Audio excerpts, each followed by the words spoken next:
What's up, YouTube? Today we're going to go over the Hasika 270 Batwing awning. I have the right side passenger side vehicle awning. Comes with all the hardware for the installation itself. So we're going to go over the installation just a bit and also go over the review.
So opening the awning, you can see it comes with a khaki bag which has all hardware minus the L-shaped brackets that are inside behind the poles. I used my own personal L-shaped brackets, so I did not use theirs, and because I have a Sherpa roof rack system, I did it a little bit differently as you would do in this video. Now I did attach the instructional pamphlet towards the end of the video and the middle of the video to show you if you have a regular OEM style roof rack, you'll be able to set it up with the L-shaped bracket and the flat piece of metal. I do not know if this is stainless steel or not.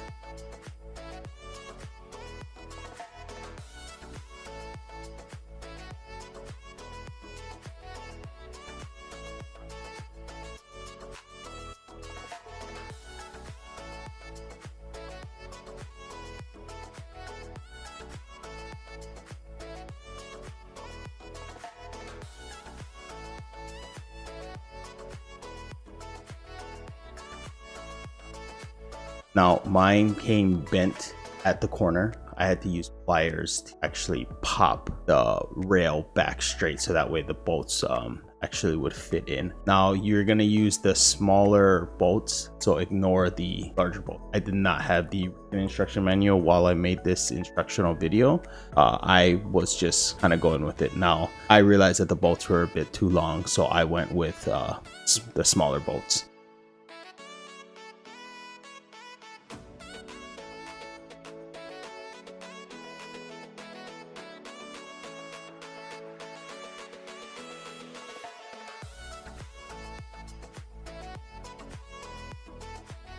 I went ahead to measure the holes prior to attaching the awning to my roof system, just because of the fact that I wanted to make sure that the holes were aligned perfectly. If not, what I was going to do is I was going to replace the bracket with the one that came inside the awning itself. Luckily enough, the holes were identical.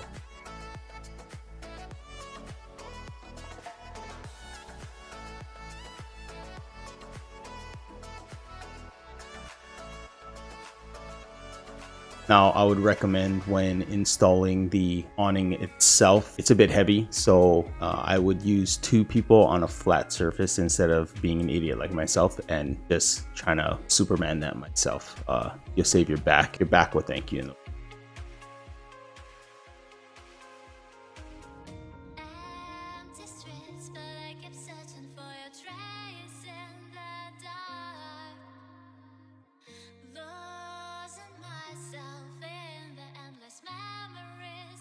I go ahead and just screw in the self-locking plugs just a tad bit so I can leave the awning there on both sides.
Now this is optional. You can put Loctite if you want to prior to closing, but the lugs itself are self-locking, so you don't have to. I just like to put it there just like that. I want to put it on and forget about it. Now I would recommend after driving around for roughly 50 to 100 miles after Titan, I would just double check it again just to make sure that they are tight.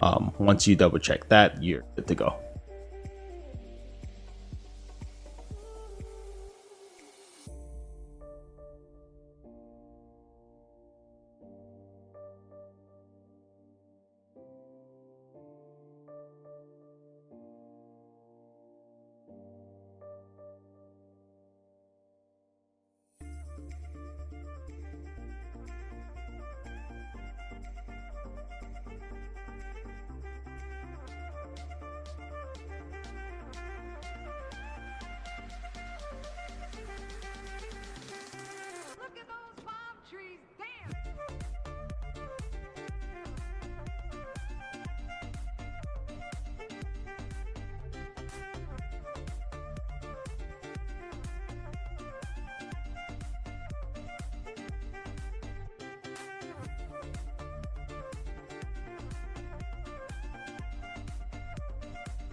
And this is just me just checking it out, testing it out to see how it works before we go out for our camping trip. I like to test out my items when I go to a campsite itself before overlanding, just to make sure that everything works prior to going somewhere that's remote. If it did not work for me while camping, that's totally fine. And then I would go ahead and just check those for any type of equipment that I use. You do need 2 people at least to set this up. One person to pull out individually, one at a time, and another person to hold the first post down while you tighten the second, and then they would hold the second post as you tighten the third going forward, so that way you can make the canvas taut on top, because if not it will droop down. So I would recommend at least 2 people. If you have 3, it makes it a lot easier.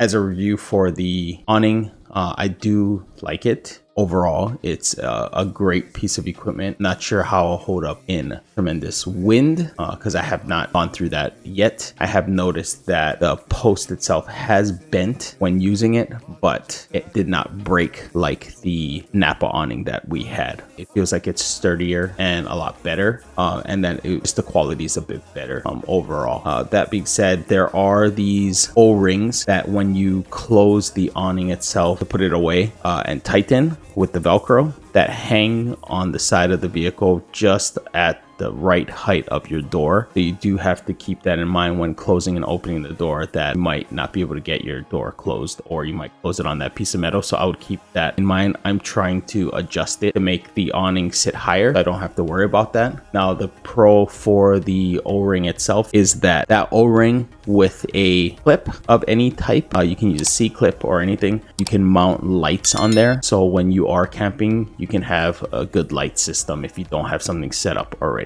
Thanks for watching my video. Appreciate you guys coming out. If you did like the video, if you could please like, comment, and subscribe. It does help out my small channel. Catch you on the next one.